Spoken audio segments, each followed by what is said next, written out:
Sir ఒకవైపేమో Trump Iran, Israel మధ్య యుద్ధం ఆగిపోయింది. మేమే ఈ ఒప్పందం చేశామని జెప్పేసి అటు ట్వీట్‌ల మీద ట్వీట్లు, స్టేట్‌మెంట్లు ఇస్తున్నా, ఒకవైపు మరోవైపేమో అసలు యుద్ధం ఆగలేదు. కంటిన్యూయస్‌గా వార్ జరుగుతుంది. ఒకరిపైన ఒకరు దాడులు చేసుకున్నట్టుగా కూడా వార్తలొస్తున్నాయి. ఈవెన్ ఇరాన్ కూడా దాడులు చేసింది ఇజ్రాయెల్ పైన చెప్పినట్టుగా కూడా తెలుస్తుంది. అంటే మరి యుద్ధం ఆగిందా? ఆగలేదా? ట్రంప్ మాటని అసలు వీళ్ళెందుకు పట్టించుకోవడం లేదు? మరి ఇప్పుడు ఎలా ఉంది సార్ పరిస్థితి? ట్రంప్ యుద్ధం ఆగిపోయింది. కంగ్రాచ్యులేషన్స్ ద వరల్డ్ అని ప్రకటించాడు. God bless Israel, God bless Iran, God bless middle east, God bless America, God bless world అన్నాడు. సో టైమింగ్స్ కూడా చెప్పాడు ఆయన. అంటే యుద్ధం విరమించడానికి ఇద్దరికి కూడా ఎంతంత టైం పడుతుంది ఏంటనేది మొత్తానికి మార్నింగ్ 4 లోపల యుద్ధాలు విరమిస్తారని చెప్పారు.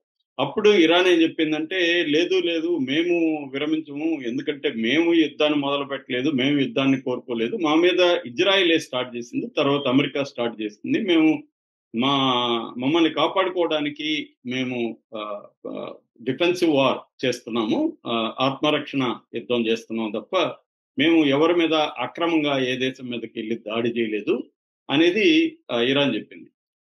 కాబట్టి ముందుగా ఇజ్రాయెల్ ఆపితే మేము ఆపుతామని. ట్రంప్ ఏమన్నాడు, ముందుగా ఇరాన్ ఆపుతుంది, దాని తర్వాత ఇజ్రాయెల్ ఆపుతుంది అన్నాడు.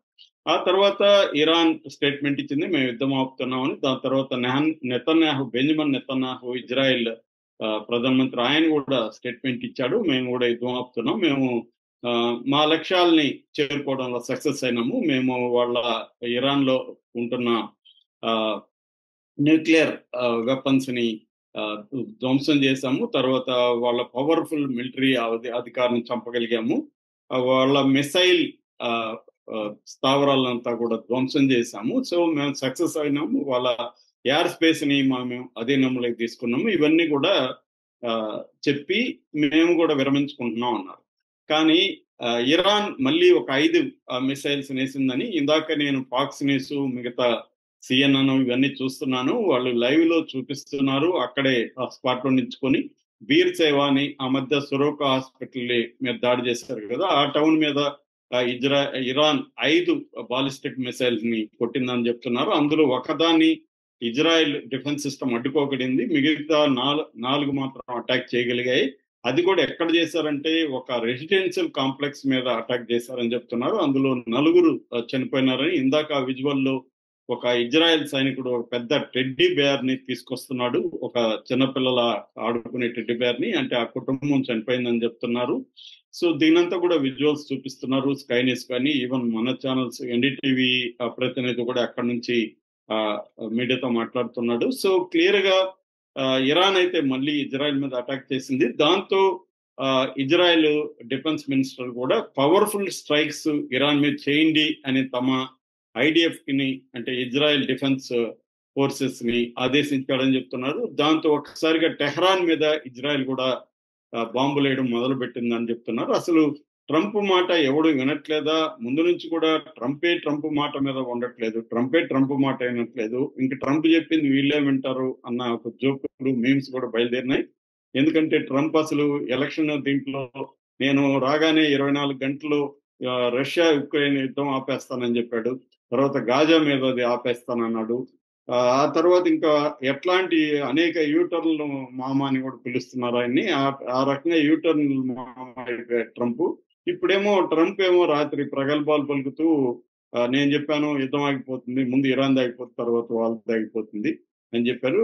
ఈవెన్ ట్రంప్ కి అమెరికాలో కూడా తీవ్ర వ్యతిరేకత వస్తుంది. ఇరాన్ వచ్చి మన బేసుల మీద కొట్టి, ఇప్పటి వరకు ఈ మధ్య కాలంలో ఎప్పుడు కూడా అమెరికన్ బేసుల మీద దాడి చేసిన ఏ దేశం అయినా కూడా అది గమ్మని ఉండట్లేదు. అమెరికా చాలా తీవ్రమైన చేస్తుంది. ఆ మధ్య సిరియా కాదు, టర్కీ ఒక అమెరికన్ అతన్ని పట్టుకుంటే బందీగా, ఇమ్మీడియట్ గా ట్రంప్ వాళ్ళ దేశం మీదకి ఆంక్షలు విధించాడు. దాంతో దెబ్బకి దిగొచ్చి వాళ్ళు అప్పగించారు అతన్ని.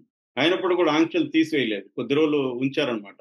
అంటే అంత సీరియస్ గా ఉంటున్న ట్రంప్ తమ బేస్ మీద, ఖతార్ లో అమెరికన్ బేస్ మీద దాడి చేస్తే థ్యాంక్స్ చెప్పాడు ఇరాన్కి. ఎందుకు థ్యాంక్స్ చెప్పాడంటే, ముందుగా మాకు చెప్పి చేశారు కాబట్టి మేమంతా ఖాళీ చేసుకున్నాం అన్నాడు. అంటే ఇదంతా కూడా నేను మార్నింగ్ వేరే వీడియోలో చెప్పినట్టుగా ఒక పార్స్ లాగా ఉంది. ఇప్పుడేమో కాల్పుల విరమణ అన్నాడు, దానికి ఒక విచిత్రమైన డెడ్ లైన్లు పెట్టాడు.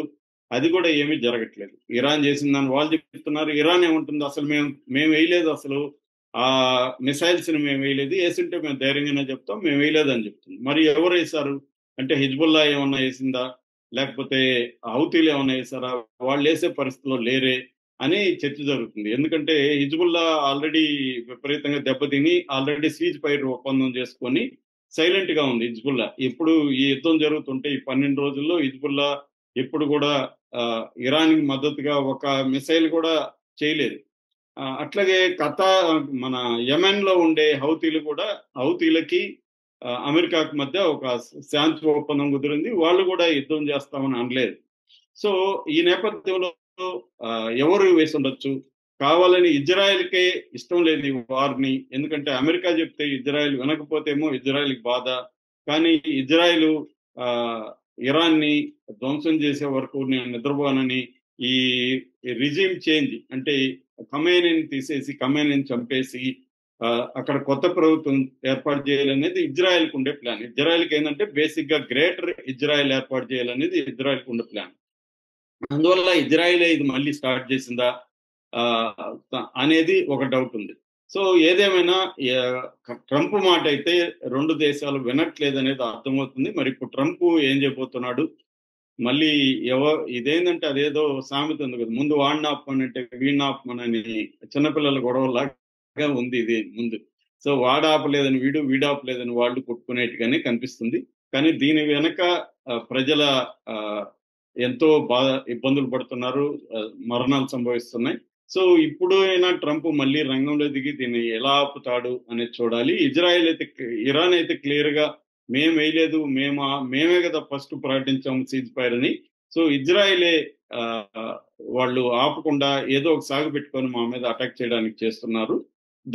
ఈ వెస్టర్న్ న్యూస్ ఏజెన్సీలంతా కూడా దానికి ఆద్యం వస్తున్నాయి. పాత విజువల్ను పట్టుకొని అది ఇప్పుడే జరిగినట్టుగా చెప్తున్నాయి. మేము అసలు ఇప్పటి వరకు ఇజ్రాయెల్లో నివాస ప్రాంతాల మీద వేయలేదు, అన్ని కూడా మిలిటరీ స్థావరాల మీద, మిలిటరీకి సహాయం చేసే మిగతా స్ట్రక్చర్స్ మీద, రీసెర్చ్ ఇన్స్టిట్యూట్స్ మీద, వీటి మీద వేసాం తప్ప మేము జనావాసాల మీద వేయలేదు. వాళ్ళు డే 1 నుంచి కూడా ఇజ్రాయెల్ ఇరాన్ జనావాసాల మీద వేస్తున్నాయని చెప్తున్నారు. ఇందాక నేను వాళ్ళ మొహమ్మద్ మరాండి అని టెహ్రాన్ లో ఇంగ్లీష్ ప్రొఫెసర్, ఆయన అంతర్జాతీయ మీడియాతో మాట్లాడుతున్నాడు. ఆయన ఇంటర్వ్యూ నేను చూశాను. ఆయన కూడా ఏం చెప్తున్నాడంటే అసలు వీళ్ళు డే 1 లోనే ఈ మిలిటరీ స్థావరాలు మీద వేయడంతో పాటు మిలిటరీ నాయకుల్ని, తర్వాత అణు శాస్త్రవేత్తలు వీళ్ళని చంపడం ఎలా చంపారంటే, చాలా మంది వెస్ట్రన్ మీడియా ఏం చెప్తుందంటే వాళ్ళు బంకర్ బాంబులు వేశారు, ఎక్కడో బంకర్ లో దాక్కుంటే కొట్టారని అబద్ధాలు ప్రచారం చేస్తుంది. వాళ్ళు బంకర్ బాంబులు వేయలేదు, ఏం లేదు. వాళ్ళు అపార్ట్మెంట్ కాంప్లెక్స్ లో అపార్ట్మెంట్ లో ఉంటున్నారు. వాళ్ళందరూ కూడా అపార్ట్మెంట్ లో ఉంటుంటే అపార్ట్మెంట్ ని వాళ్ళు బాంబులు వేసి పేల్చేశారు. అందువల్ల ఒక్కొక్కరు ఒక సైంటిస్ట్ చనిపోతే దాని చుట్టూ ఒక 60-70 మంది సాధారణ ప్రజలు, మహిళలు, పిల్లలు చనిపోయారు. సో వెస్ట్రన్ మీడియా అబద్ధాలని ప్రచారం చేస్తుంది అని చెప్తున్నాడు ఆయన. సాక్షాత్తు నేను ఇరాన్ టీవీ పగలగొట్టిన ప్లేస్ లోనే ఇప్పుడు మాట్లాడుతున్నాను, ఎందుకంటే ఇక్కడే నాకు వైఫై వస్తుంది. చాలా మంది ప్రొఫెసర్లు కూడా ఈవెన్ దాక్కునేస్తారు, కానీ నేను నాలాంటి వాళ్ళు ఇంకా ఉంటున్నాం ఇక్కడే, ఎక్కడికి పోలేదు మేము అని చెప్తున్నాడు.